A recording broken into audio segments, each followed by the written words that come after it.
मक्कार लुगाई के चलत्तर देखे तो मन ही मन खुद से बोला, रुक जा मेरी सासू की, तुझे तो आज ऐसा सबक सिखाऊंगा कि तू जीवन भर याद रखेगी। पर उससे पहले एक बार तेरे यार से निपट लूं। दुर्जन सिंह ने भी जब छत पर गहनों में लदी झूठे की पत्नी को खुद को हाथ लगाने का इशारा करते हुए देखा तो उसने सोचा, सबसे पहले गहनों से लदी इस नार को ही हाथ लगाता हूँ। ऐसा विचार कर वो छत पर लगी सीढ़ी की तरफ चल पड़ता है। झूठा चुपचाप उसे देखता रहा। उसने ऊपर जाने के लिए जैसे ही सीढ़ी के पहले डंडे को छुआ, झूठा चुप रहा। दूसरे को छुआ, झूठा चुप रहा। तीसरे को छुआ, तब भी झूठा चुपचाप बस देखता रहा। पर जैसे ही दुष्ट दुर्जन सिंह ने सीढ़ी के चौथे डंडे की तरफ हाथ बढ़ाया, झूठा बोल पड़ा, रुक जा रे दुर्जन, हमारी शर्त 3 चीजों को हाथ लगाने की हुई थी। तूने मेरी सीढ़ी के जिन 3 डंडों को छुआ है वो मैं निकाल कर तुझे दे दूंगा, पर अगर तूने चौथे डंडे को हाथ भी लगाया तो तेरे हाथ फिर किसी चीज को छूने लायक नहीं बचेंगे। हरामजादे, तेरी वो हालत करूंगा कि तू भी सदा याद रखेगा कि किसके हत्थे चढ़ा था। झूठे की बात सुन सीढ़ी पर चढ़े दुर्जन सिंह का मुंह खुला का खुला रह गया।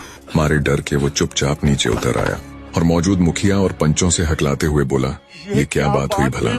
मुखिया बोला, देख भाई, शर्त 3 चीजों को हाथ लगाने की हुई थी और वो तू लगा चुका, अब हम इसमें क्या कर सके हैं भला? पंचों ने भी मुखिया की बात पर सहमति जताई। अपना सा मुंह ले दुर्जन चुपचाप वहां से खिसक जाता है। मुखिया और पंच झूठे की बुद्धिमत्ता की सराहना करते हैं। झूठे की मक्कार स्त्री ठगी सी खड़ी रह जाती है। झूठे यानी चंद्र ने अपनी स्त्री को नीचे उतारा और उसकी अच्छे से खातिरदारी की। उसके बाद न कभी वो दुर्जन से मिली और न दुर्जन की उधर आने की हिम्मत हुई।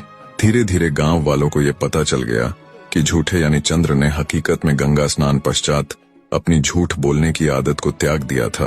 दुर्जन सिंह ने मक्कारी से उसके साथ खिलवाड़ किया था। पूरे गांव ने चंद्र को इसके लिए सम्मानित किया। इस तरह चंद्र ने अपनी झूठ बोलने की आदत को छोड़ने के साथ साथ अपनी मक्कार स्त्री को भी सुधारते हुए सही लाइन पर ला दिया और सम्मान के साथ अपना जीवन व्यतीत किया।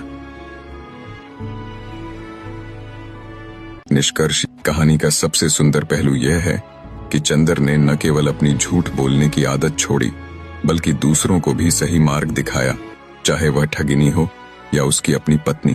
यही सच्चा आध्यात्मिक विकास है।